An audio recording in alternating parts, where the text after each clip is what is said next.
Bonjour, bienvenue sur la chaîne Motoblues, moi c'est Sébastien et aujourd'hui je vais vous parler du Hero 9 Boxer Face de chez Roof. Alors on se retrouve pour l'unboxing de ce casque. Alors ce carton est vraiment pas mal, casque de casque normal on va dire.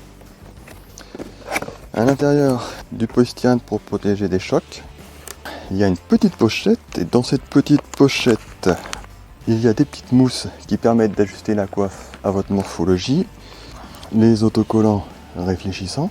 Ah oui, on a une petite bavette anti-remous.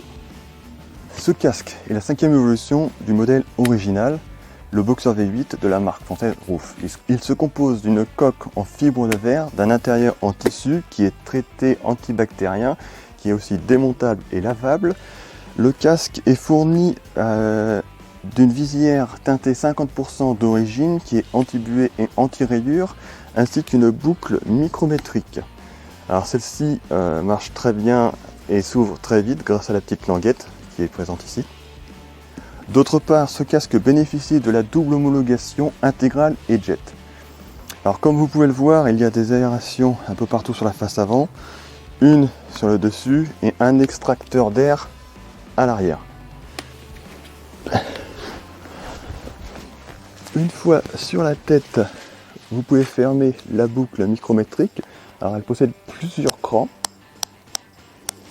Et pour fermer le casque, il vous suffit soit d'utiliser votre main, soit une seule suira. Voilà. Et une fois fermé, vous pouvez l'ouvrir soit avec les deux mains, en utilisant les deux leviers sur le côté. Je vais fermer la visière pour l'avoir en mode jet. Au niveau de l'aérodynamisme, comme certains motards l'ont remarqué, quand on vérifie les règles morts sur certains casques, on sent un peu une résistance, on sent qu'on est un petit peu emporté vers l'arrière. Avec ce casque-là, je n'ai pas du tout ressenti cet effet-là. On peut tourner la tête dans n'importe quel sens, on est vraiment à l'aise. Pour conclure, en fait, je suis vraiment satisfait de ce casque-là, j'ai été surpris. Je pensais qu'il allait être vraiment bruyant, que j'allais pas être à l'aise avec et oui, j'ai été agréablement surpris, j'étais vraiment plus à l'aise qu'avec mon intégrale. Donc pour conclure, je vous conseille d'acheter ce casque.